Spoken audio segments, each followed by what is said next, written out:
मित्रों, आज हम जानेंगे किंग मेकर चाणक्य के बारे में। चाणक्य को भारत के एक महान राजनीतिज्ञ और अर्थशास्त्री के रूप में जाना जाता है। उनके पिता जनक मुनि एक महान शिक्षक थे।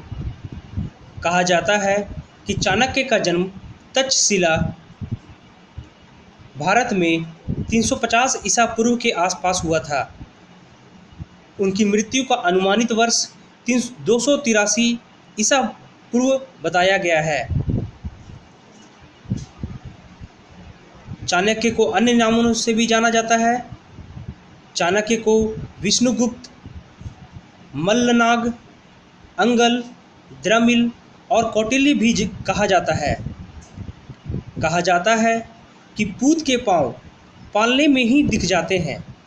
यह बात चाणक्य पर 100% सही साबित होती है। जरा इन बातों पर गौर कीजिए।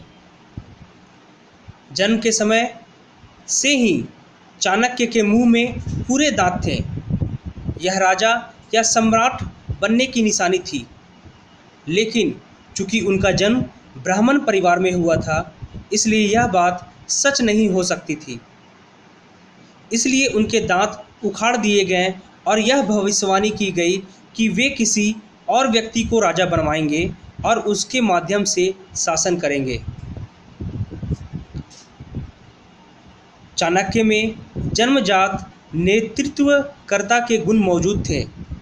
वे अपने हम उम्र साथियों से कहीं अधिक बुद्धिमान और तार्किक थे। चाणक्य कटु सत्य को कहने से भी नहीं चूकते थे। इसी कारण पाटलिपुत्र के राजा घनानंद ने उन्हें अपने दरबार से बाहर निकाल दिया था। तभी चाणक्य ने प्रतिज्ञा की थी कि वे नंद वंश को जड़ से उखाड़ फेंकेंगे। अपने लक्ष्य को पूरा करने के लिए चाणक्य ने बालक चंद्रगुप्त को चुना, क्योंकि बालक चंद्रगुप्त में जन्म से ही राजा बनने के सभी गुण मौजूद थे। चंद्रगुप्त के कई दुश्मन थे। राजा नंद भी उनमें शामिल था। उसने कई बार विष देकर मारने की कोशिश की। अतः चंद्रगुप्त की विष प्रतिरोधक क्षमता को बढ़ाने के लिए चाणक्य ने उसे भोजन में थोड़ा थोड़ा विष मिलाकर देना आरंभ कर दिया। चंद्रगुप्त को भोजन में विष दिए जाने की बात ज्ञात नहीं थी, इसलिए एक दिन उसने अपने भोजन में से थोड़ा अपनी पत्नी को भी दे दिया, जो 9 माह की गर्भवती थी। विष की तीव्रता वह नहीं झेल पाई और काल कवलित हो गई। लेकिन चाणक्य ने उसका पेट चीरकर नवजात शिशु को बचा लिया।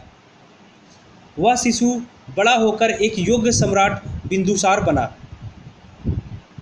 उसका सुबंधु नाम का एक मंत्री था। सुबंधु चाणक्य को फूटी आंखों से पसंद नहीं करता था। उसने बिंदुसार के कान भरने शुरू कर दिए कि चाणक्य उसकी माता का हत्यारा है। तथ्यों को जांचे परखे बगैर बिंदुसार चाणक्य के विरुद्ध खड़ा हो गया। लेकिन जब उसे सच्चाई ज्ञात हुई तो वह बहुत लज्जित हुआ और अपने दुर्व्यवहार के लिए चाणक्य से क्षमा मांगी। उसने सुबंधु से भी कहा कि जाकर चाणक्य से क्षमा मांगे। सुबंधु बड़ा कुटिल व्यक्ति था। चाणक्य से क्षमा मांगने का बहाना करते हुए उसने धोखे से उनकी हत्या कर दी। इस प्रकार राजनीतिक षड्यंत्र के चलते एक महान व्यक्ति के जीवन का अंत हो गया।